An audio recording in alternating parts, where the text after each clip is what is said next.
कृष्ण भक्त कर्मा की कहानी आइए जानते हैं। कर्मा बाई को मारवाड़ की मीरा भी कहा जाता है। जब जब भगवान कृष्ण का उल्लेख आता है, कर्मा का नाम भी आता है। वे भगवान की महान भक्त थी और भगवान श्री कृष्ण उनके हाथ से प्रतिदिन भोग ग्रहण कर भोग की थाली रिक्त कर देते थे। राजस्थान के नागौर जिले की मकराना तहसील में एक गांव है, कालवा।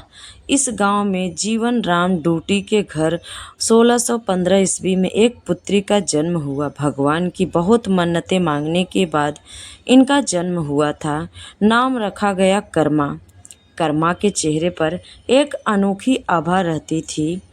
कृष्ण भक्त जीवन राम स्वयं धार्मिक पुरुष एवं अनन्य कृष्ण भक्त थे।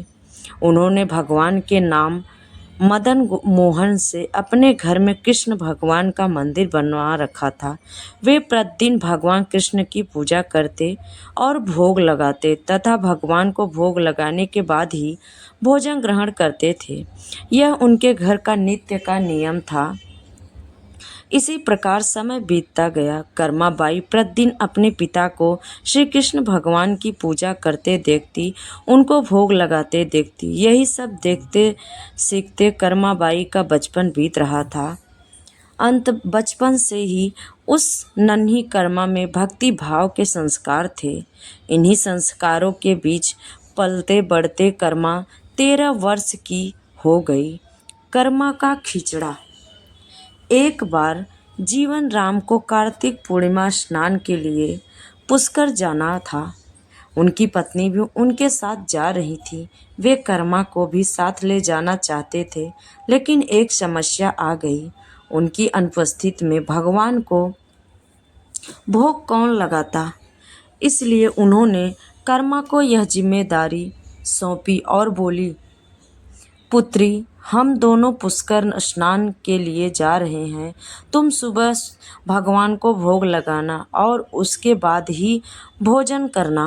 कर्मा ने यह जिम्मेदारी संघर्ष स्वीकार कर ली। माँ पिता के तीर्थ जाने के बाद कर्मा ने सुबह स्नान आदि करके बाजरे का खिचड़ा बनाया और पूजा के लिए अपने घर में बने भगवान के मंदिर के समीप आ गई।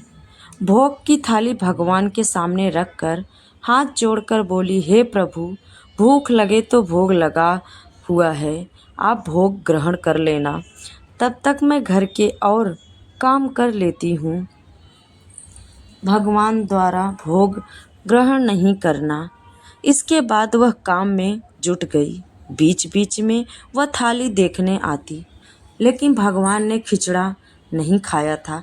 बहुत देर होने के बाद भी जब भगवान जी ने भोग ग्रहण नहीं किया तो उसे चिंता हुई कि क्या पता भगवान जी को खिचड़े में स्वाद न आ रहा हो, इसलिए वो ग्रहण नहीं कर रहे हैं। इसमें घी की या गुड़ की कमी रह गई क्या। फिर जाकर उसने और गुड़ व घी मिलाकर और वहीं बैठ गई, लेकिन भगवान ने फिर भी भोग ग्रहण नहीं किया। तब मायूस होकर उसने कहा, हे प्रभु, आप भोग ग्रहण कर लीजिए। माँ बाबू पुष्कर नहाने गए हैं। आपको भोग लगाने के अभी कुछ दिन वो लोग नहीं आएंगे। आपको भोग लगाने की जिम्मेदारी मुझे दी गई है, इसलिए आपके भोग लगाने के बाद ही मैं खाना खाऊंगी। परंतु भगवान जी ने फिर भी भोग ग्रहण करना शुरू नहीं किया। कर्मा की भगवान से शिकायत। फिर कर्मा उनसे शिकायत करते हुए बोली, माँ पिताजी सब जब भोग लगाते हैं तब तो आप भोग ग्रहण कर लेते हैं, फिर आज क्यों भूखे बैठे हैं। इतनी देर हो गई, खुद भी भूखे बैठे हैं और मुझे भी भूखा रखा है। यह सब बोलकर वह भगवान के भोग ग्रहण करने की प्रतीक्षा करने लगी। परंतु यह क्या, अब तो सुबह से दोपहर समाप्त हो शाम चली थी। भूखी कर्मा अब रुआसा हो गई और दुखी होते रोते हुए बोली, हे भगवान जी, आप ग्रहण कर लीजिए भोग, अन्यथा मैं भी भूखी ही रह जाऊंगी। अंत में कान्हा के कांठ की मूर्ति से आवाज आई, कान्हा बोले, कर्मा तुमने पट बंद किया ही नहीं तो मैं भोग ग्रहण कैसे करूं? यह सुनकर कर्मा ने पट खींचकर ओट कर दिया। भगवान ने भोग ग्रहण किया। भगवान श्री कृष्ण ने खिचड़े का भोग ग्रहण किया और थाली पूरी खाली हो गई।